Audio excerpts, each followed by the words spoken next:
दोस्तों स्वागत है आपका हमारे YouTube चैनल मैथ इंडियंस में। छठा चैप्टर है त्रिभुज। त्रिभुज की शुरुआत हम पिछले वीडियो में कर चुके हैं। पिछले वीडियो में हमने त्रिभुज की समरूपता और सर्वांग समता पर चर्चा करी थी और यह बताया था कि आगे चलकर इस चैप्टर में हम समरूपता पढ़ेंगे। उसी आधार पर हमने प्रश्नावली 6.1 को भी हल किया था। इस वीडियो की शुरुआत हम करेंगे प्रमेय 6.1 से। आप सबसे पहले यह देखेंगे कि इस प्रमेय में है क्या। यदि किसी त्रिभुज की एक भुजा के समांतर अन्य दो भुजाओं को भिन्न भिन्न बिंदुओं पर प्रतिच्छेद करने के लिए एक रेखा खींची जाए तो ये अन्य दो भुजाएं एक ही अनुपात में विभाजित हो जाती हैं। प्रमेय 6.1 सबसे पहले हमने एक त्रिभुज बनाया है ABC और यहाँ पर जो रेखा DE हमने खींची है वह BC के समांतर खींची है। बस हमें यही ज्ञात है तो सबसे पहले यहाँ लिख लेंगे। जो ज्ञात होता है उसे हम पहले लिख लेंगे। आपको क्या ज्ञात है? त्रिभुज ABC में जो रेखा DE है वह BC के समांतर है। हमें यह ज्ञात है और हमें प्रूव क्या करना है?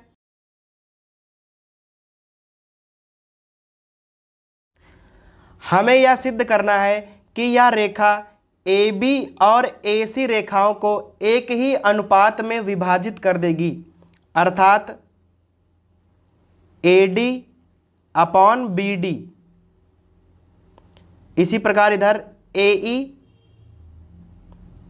Upon CE। हमें यह प्रूव करना है। अब यह सिद्ध करने के लिए हम इसमें कुछ रचनाएं कर लेंगे। सबसे पहले हम क्या करेंगे? BE को मिला लेंगे, इस प्रकार से मिलाएंगे और यहाँ पर CD को मिला लेंगे और यहाँ पर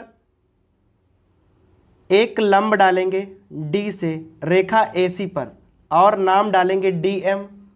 इसी प्रकार E से एक लंब डालेंगे रेखा AB पर और नाम डालेंगे EL। तो हमने यहाँ पर दो लंब डाले हैं और BE और CD को मिलाया है। ये हमने रचनाएं करी हैं। अब हम प्रूव करेंगे।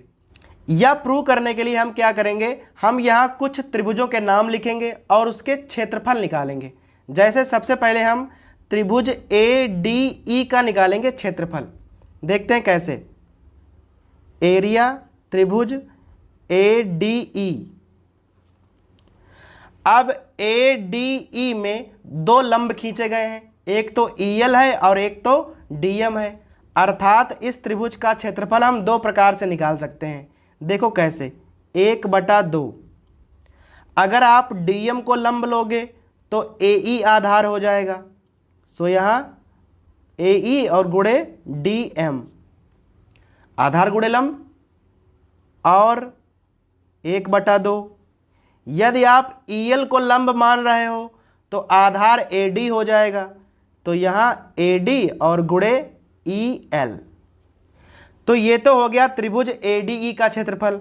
दोनों ही क्षेत्रफल बराबर हैं और हमने दोनों ही लिख लिए हैं। अब हम नीचे आते हैं। यहाँ से हम लेंगे DEB। DEB का एरिया यहाँ लिखेंगे। एरिया त्रिभुज DEB बराबर 1/2। अब देखिए DEB लंब कौन सा होगा? लंब होगा EL, यही तो लंब है, और आधार क्या होगा? BD। तो यहाँ लिखेंगे BD और गुणे EL। भाई यह लंब हो गया और यह आधार है तो आधार BD लिया जाएगा। अब लेंगे हम DEC। तो एरिया त्रिभुज DEC बराबर 1/2 और गुणा। अब देखना DEC में लंब कौन सा होगा? लंब होगा DM और आधार EC होगा। तो यहाँ EC और गुणे DM लिख लेंगे। अब हमारे पास यहाँ पर कुल मिलाकर 4 त्रिभुजों के एरिया आ गए हैं। इसका 2 बार निकाला है और इनका एक बार। अब हम क्या करेंगे? डीएम और डीएम वालों को एक साथ लिखकर भाग कर लेंगे। अब यहाँ क्या लिख सकते हैं, एरिया त्रिभुज ADE और बटा इसका नाम क्या है, एरिया त्रिभुज DEC। भाई यहाँ से यहाँ हम भाग कर देंगे तो क्या हो जाएगा, 1/2 1/2 कैंसिल, डीएम और डीएम कैंसिल, क्या बचेगा AE और यहाँ EC। सो यहाँ लिख लेंगे AE/EC और समीकरण नंबर आप इसे 1 डाल लो। अब यहाँ पर आ जाओ, EL और EL वालों को ले लो। ADE तो 2 बार लिखा है, सो यहाँ लिखा जाएगा एरिया त्रिभुज ADE और बटा इस वाले को लिख लो DEB। सो एरिया त्रिभुज DEB बराबर, अब यहाँ क्या होगा, EL कैंसिल, हाफ कैंसिल, यहाँ बचेगा AD और बटा BD और समीकरण नंबर 2 डाल लो। अब हमें यहाँ केवल एक बात पर ध्यान देना है कि ऊपर जो त्रिभुज लिखे हैं वो तो सेम है, जो नीचे लिखे हैं DEC और DEB केवल इन पर ध्यान देना है। देखेंगे कैसे। अब DEC और DEB ये दोनों त्रिभुज आधार DE पर बने हैं और DE और BC के बीच में बने हैं। अब सेम आधार है और समांतर रेखाओं के बीच में है तो एरिया बराबर होते हैं, ऐसी एक प्रमेय होती है। सो यहाँ लिख सकते हैं हम कि त्रिभुज DEC व त्रिभुज DEB समान आधार व समांतर रेखाओं के बीच में है।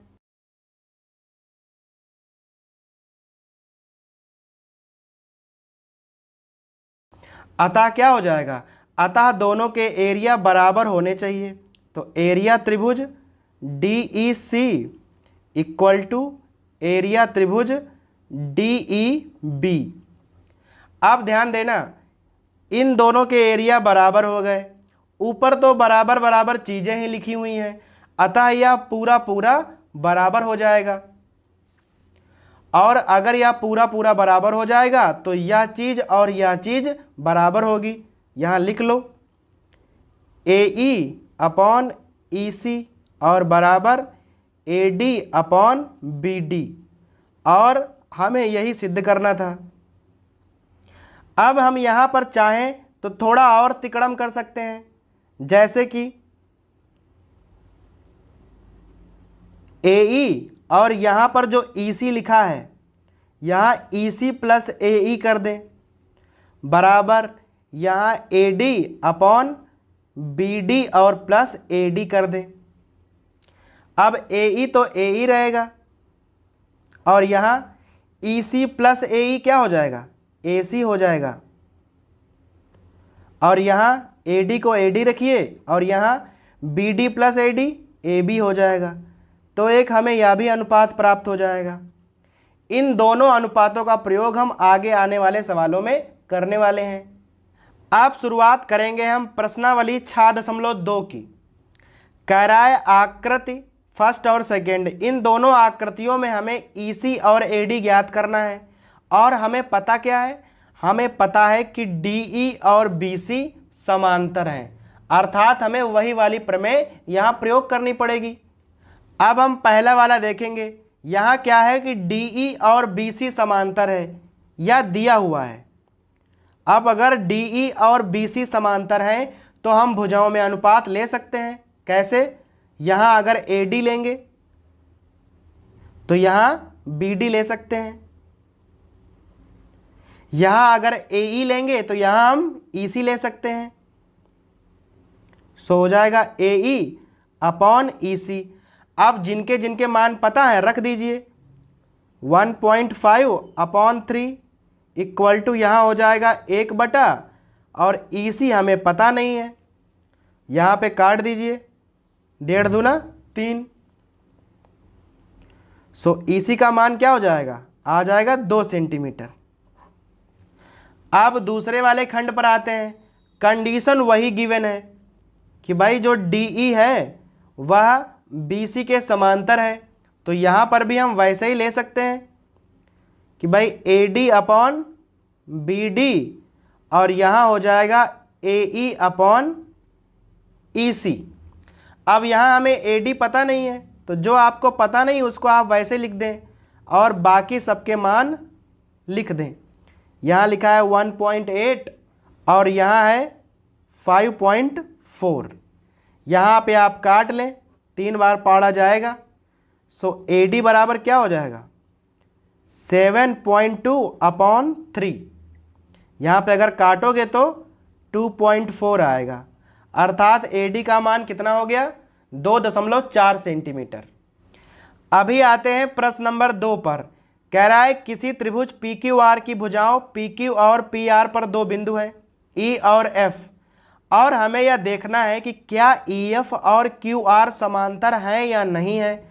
और यहाँ हमें 3 खंड दिए गए हैं, अर्थात हमें भुजाओं के मान दिए गए हैं और यह चेक करना पड़ेगा कि EF और QR समांतर होंगे या नहीं होंगे।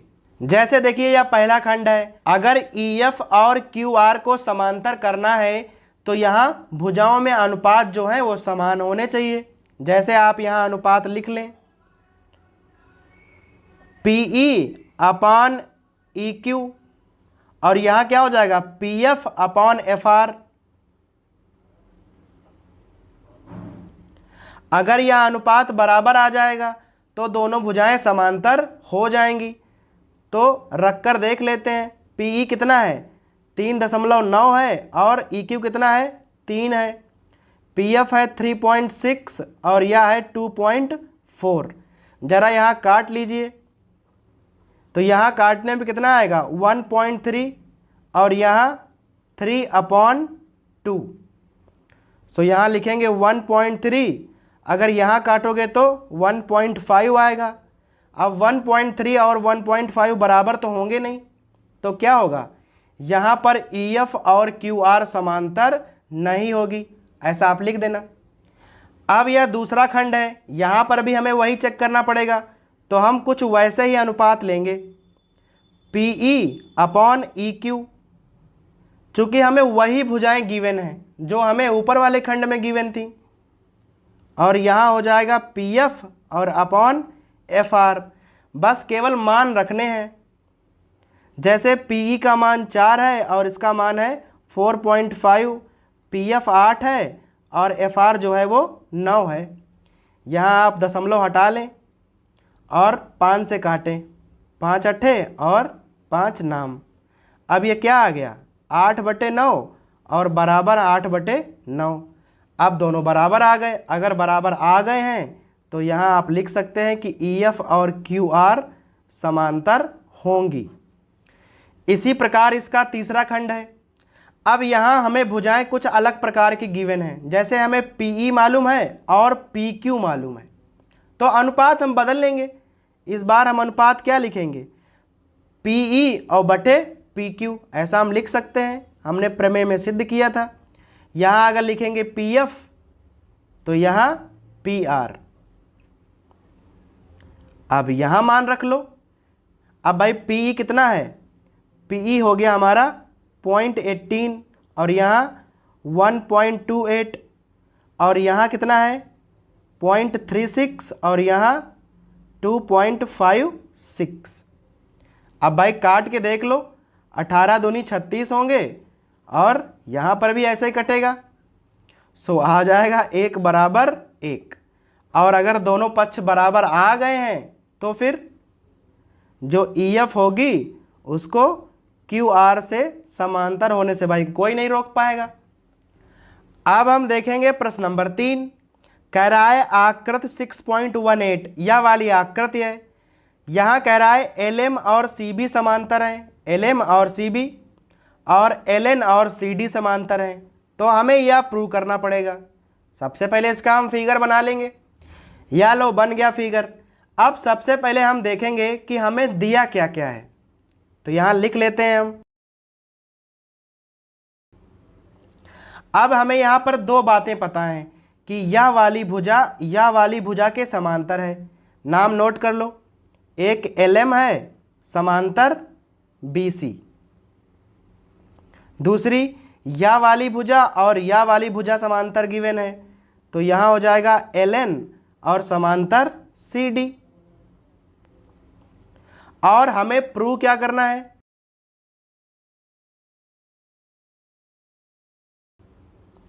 हमें प्रूव करना है कि AM और बटा AB बराबर होना चाहिए AN और अपॉन AD के। यह हमें प्रूव करना है, तो हम प्रूव करेंगे भाई। यह सिद्ध करने के लिए हम ये जो समांतर भुजाएं गिवन हैं इनका प्रयोग करेंगे। सबसे पहले हम LM और BC का प्रयोग करेंगे, तो यहाँ लिखेंगे कि LM जो है वह समांतर BC गिवन है।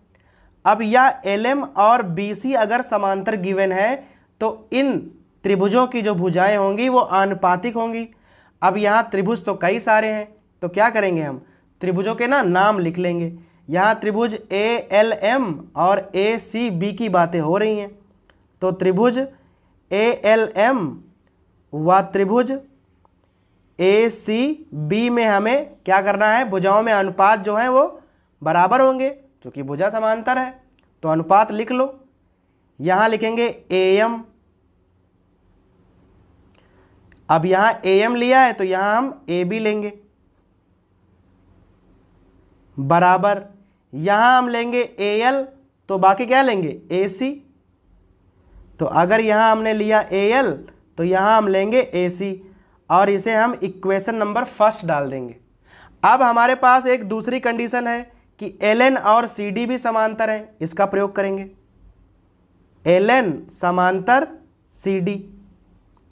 अब यहाँ पर कौन त्रिभुज होंगे, ANL ADC लिख लो।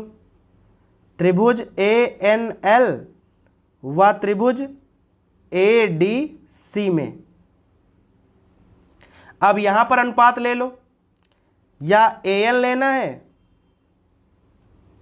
तो यहाँ हम बटा में क्या लेंगे AD, यहाँ लेंगे AL तो यहाँ क्या लेंगे AC, और दोनों बराबर होंगी। अब आपको यहाँ पर ध्यान से देखना है कि यहाँ AL अपॉन AC लिखा है और यहाँ पर भी AL अपॉन AC ही लिखा हुआ है, दोनों बराबर हैं, तो इधर वाले पक्ष भी तो बराबर होने चाहिए। तो यहाँ लिख लो समीकरण फर्स्ट व सेकेंड से। अब हम इधर वाले दोनों पक्ष बराबर लिख देंगे, तो क्या हो जाएगा, AM अपॉन AB बराबर AN अपॉन AD, और हमें यही प्रूव करना था। अभी आते हैं प्रश्न नंबर 4 पर। अब 4 में क्या है, कह रहा है ये वाला फिगर है, कह रहा है DE और AC समांतर है, या DE है और या AC समांतर है, और DF और AE समांतर है, और हमें यह कुछ प्रूव करना है। अब इस फिगर में हमें ज्ञात क्या क्या है वो सबसे पहले हम नोट कर लेंगे। यहाँ लिखेंगे ज्ञात है। अब हमें क्या क्या ज्ञात है, सबसे पहला है कि भाई DE AC के समांतर है, DE समांतर AC। अब यह रेखा जो DE है यह AC के समांतर है। दूसरा है कि जो DF है वह समांतर है AE के, या जो DF है या AE के समांतर है। ये दो बातें हमें गिवन है और हमें सिद्ध क्या करना है,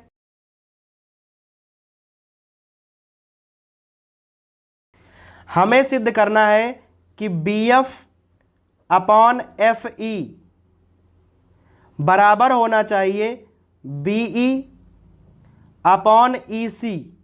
यह हमें सिद्ध करना है। तो चलिए भाई सिद्ध करते हैं। सबसे पहले हम पहली कंडीशन का प्रयोग करेंगे यहाँ पर। अब पहली कंडीशन है क्या कि भाई पहली कंडीशन थी कि DE और AC समांतर हैं, या DE है और यह AC है। तो सबसे पहले इनके अंतर्गत त्रिभुज कौन से आएंगे वो हमें लिखने पड़ेंगे। अब DE किस में आएगी, BDE में आएगी। शुरुआत हम B से करेंगे। त्रिभुज BDE और यहाँ से सी, उसमें ए सी आ जाएगी में। अब हम बी डी ई और बी ए सी में अनुपात लेंगे, बी डी ई बी ए सी। अगर यहां हम लेंगे बी ई, यहां लिख लो, अगर हम यहां लेंगे बी ई तो हमें यहां लेनी पड़ेगी ई सी बराबर। इस वाली भुजा पर आते हैं, यहां अगर हम बी डी लेंगे तो यहां हमें ए डी लेना पड़ेगा। सो बी डी और अपॉन ए डी, और इसे आप इक्वेशन नंबर 1 डाल दो। अब जो दूसरी कंडीशन थी वो लिख लेंगे, क्या है वो, कि जो भाई डी एफ है वह ए ई के समांतर है। अब डी एफ और ए ई में कौन कौन त्रिभुज लेने हैं वो भी लिखने पड़ेंगे। अब डी एफ तो आएगी बी डी एफ में, तो यहां लिखेंगे त्रिभुज बी डी एफ व त्रिभुज बी ए ई, चूंकि हमें ए ई भी तो लेनी है में। अब हम इसमें अनुपात लेंगे, सबसे पहले बी डी एफ और बी ए ई। तो अगर यहां हम बी एफ लेंगे तो यहां हमें एफ ई लेना पड़ेगा बराबर। अगर हम यहां बी डी लेंगे तो हमें यहां ए डी लेना पड़ेगा, और हम इसको इक्वेशन नंबर 2 डाल देंगे। अब हमेशा होगा क्या, इन दोनों त्रिभुजों में जब लेंगे हम तो कोई एक भुजाएं ऐसे ना कॉमन निकल आया करेंगी। अब यहाँ B D upon A D, यहाँ B D upon A D बराबर है, तो इधर वाला भी बराबर होना चाहिए। तो यहाँ लिख देना पड़ेगा ऐसे कि समीकरण 1 व 2 से। अब इधर वाले पक्ष आप बराबर कर दो। यहाँ पर क्या लिखा हुआ है, यहाँ है B F upon F E, और यहाँ क्या है, यहाँ है बी ई और अपॉन ई सी, और हमें यही सिद्ध करना था। अब 5वें सवाल पर आते हैं। आकृति 6.20 यह वाली आकृति है, यहाँ डी ई और ओ क्यू यह समांतर है, और डी एफ और ओ आर समांतर हैं, और यह प्रूव करना है कि ई एफ और क्यू आर समांतर हैं। अब इस फिगर में हमें क्या क्या ज्ञात है वह नोट कर लेंगे। अब हमें यहां पर केवल 2 ही बातें पता हैं। पहली कि जो डी ई है, यह ओ क्यू के समांतर है, और यह जो डी एफ है यह ओ आर के समांतर है। यह हो गई डी एफ और समांतर ओ, या ओ है ओ आर।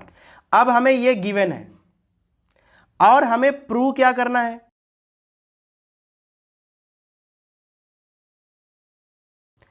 अब हमें सिद्ध करना है कि यह जो ई एफ है और यह जो क्यू आर है यह दोनों समांतर हैं।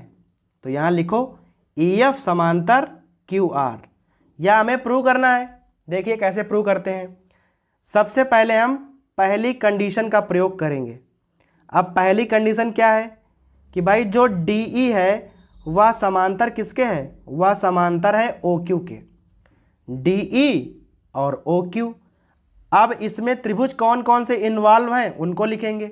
सबसे पहले P E D P Q O, तो त्रिभुज पी ई डी व त्रिभुज पी क्यू ओ में। अब हमें क्या करना है, अनुपात लेना पड़ेगा। तो यहां ले लो सबसे पहले पी डी, तो यहां हो गया पी डी, और यहां क्या लोगे, डी ओ ले लो बराबर। अगर यहां पी ई लोगे तो यहां पर ई क्यू लेना पड़ेगा, और समीकरण नंबर 1 डाल दो। अब यह दूसरी वाली कंडीशन यूज कर लो। यह क्या लिखी हुई थी कि भाई जो डी एफ है वह समांतर होगी ओ आर के। अब इसमें कौन कौन से त्रिभुज इन्वॉल्व होंगे उनको लिख लो। तो त्रिभुज कौन से हो जाएंगे, पी डी एफ, त्रिभुज P D F portable document format, वह त्रिभुज POR। अब यहां हमें भुजाओं में अनुपात लेने पड़ेंगे। यहां अगर हम PD लेंगे तो यहां हम OD ले लें, बराबर यहां अगर हम PF लेंगे तो यहां हमें FR लेनी पड़ेगी, और इसको आप समीकरण नंबर 2 डाल दो। अब जरा समीकरण 1 और समीकरण 2 पे गौर करो। एक पक्ष तो बराबर लिखा हुआ है, अगर एक पक्ष बराबर है तो फिर दूसरा पक्ष भी बराबर होगा। तो यहां लिख सकते हैं समीकरण फर्स्ट व सेकंड से। अब इधर वाला बराबर कर लीजिए, यहां हो गया PE अपॉन EQ बराबर इधर हो गया PF अपॉन FR। अब यह हमें सिद्ध करना नहीं था, अब हमें यह देखना पड़ेगा इन चारों भुजाओं में कौन कौन से त्रिभुज इन्वॉल्व हो जाएंगे। तो देखते हैं भाई, पहले लिखा है PE और EQ, अब यह है PE और EQ, और फिर लिखा है PF और FR। ये तो बड़ा वाला त्रिभुज इन्वॉल्व हो गया। तो कौन कौन से त्रिभुज आ गए झांसे में भाई? PEF आ गया, और कौन सा आ गया? PQR। दोनों त्रिभुज आ गए, और दोनों त्रिभुजों में क्या है? भुजाएं जो हैं समानुपातिक हैं, नीचे हम प्रूव कर चुके हैं। अगर भुजाएं समानुपातिक हैं तो फिर EF और QR तो समांतर होंगे ही होंगे। तो यहां लिख सकते हैं, सॉरी यहां लिखेंगे EF समांतर QR। बस हमें यही प्रूव करना था।